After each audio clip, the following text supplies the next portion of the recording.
किसान भाइयों, आपने तो देखा होगा उत्तर भारत में बहुत कड़ाके की ठंड पड़ रही है। और कड़ाके की ठंड जैसे ही आती है तो पाला पड़ना ऑटोमेटिक स्टार्ट हो जाता है। पाला एक तरह का अब ये कहा जाता है जो 4 डिग्री से नीचे तापमान गया तो उसे पाला कहा जाता है।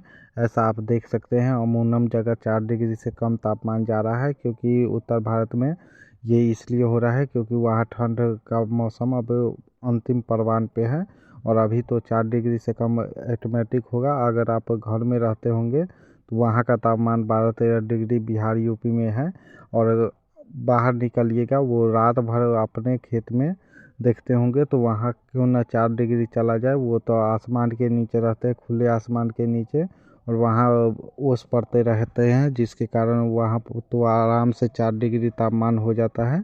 ऐसे तो आप देखते होंगे, अगर आप घर में रहते होंगे तो आप अगर पानी से हाथ भीग जाता होगा तो कितना ठंड लगता है, वैसे ही पेड़ को भी ठंड लगता है। जैसे ही उस पर फुहारे पड़ते हैं वो उसके, तैसे ही वो 4 डिग्री क्या उससे भी कम तापमान चला जाता है, 3 के करीब रहता है। अगर 12-13 अगर बाहर में है तो आप तो समझ सकते हैं खेत में और भी कम रहता है। खेत में तो बहुत जगह ऐसा है जो किलोमीटर के दर से वहाँ खाली जगह है, और अगर पाला पड़ गया एक बार तो आपका फसल तो बर्बाद होना ही है।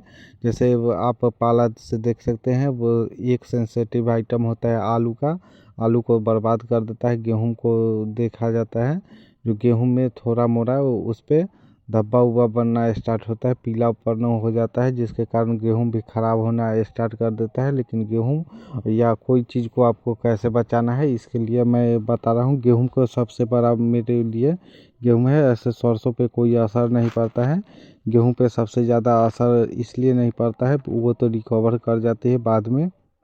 लेकिन अगर इसे ठंड से पाला से बचाना है तो आप देख लीजिए पहले, जो अगर पाला वहाँ पड़ रहा है तो लोग कहते हैं पराली जला दीजिए। लेकिन अगर जिसका 10 बीघा या 20 बीघा है तो उतना दूर में पराली कहाँ से लाएंगे, और रोजाना कैसे पता चलेगा जो आज पराली जलाना है आज नहीं।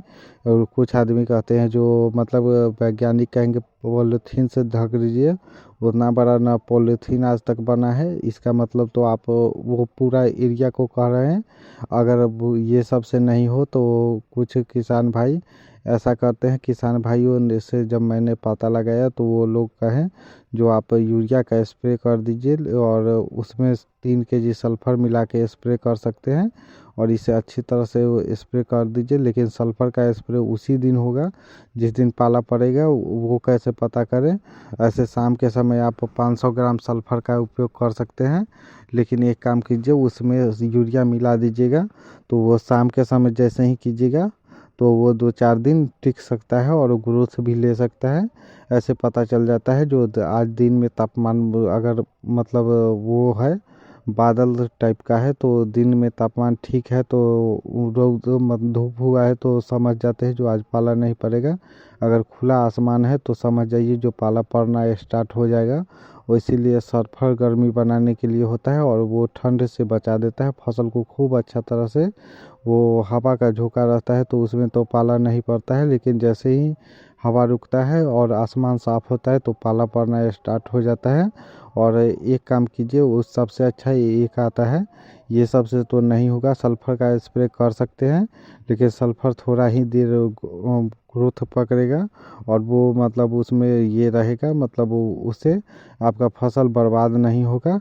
लेकिन अगर पाला पड़ जाए तो अगर नुकसान हो जाए तो आप क्या कीजिएगा, इसके लिए आज बता रहे हैं। 2 kg आप यूरिया लीजिए, और उसमें आप यूरिया में आप सल्फ्यूरिक एसिड 100 ml ले सके स्प्रे कर सकते हैं। अगर ये नहीं, सल्फ्यूरिक एसिड नहीं है, अगर पाला से ज़्यादा नुकसान है तो आप 100 ग्राम बोरॉन लीजिए।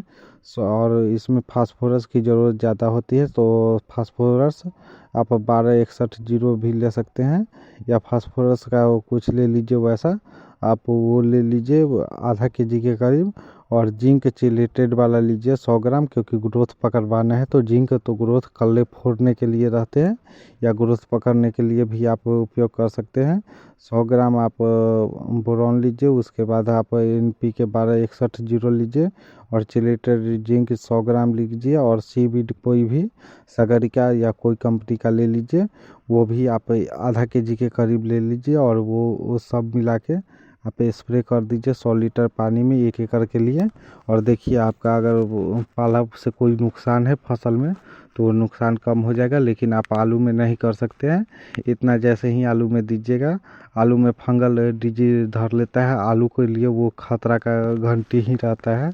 अगर इतना दीजिएगा, वो ग्रोथ हार्मोन अगर पड़ेगा तो और भी ये ख़राब कर देगा, ये आप ध्यान दीजिए। और आलू के लिए तो वीडियो बनाए हुए हैं, वो सब स्प्रे करना होगा, वो उसमें आप फंगिसाइड और स्प्रे करना होगा। आलू सबसे ज़्यादा सेंसिटिव पाला के लिए होता है, ये अदर फसल के लिए मैं बताया। धन्यवाद इतना देर वीडियो देखने के लिए।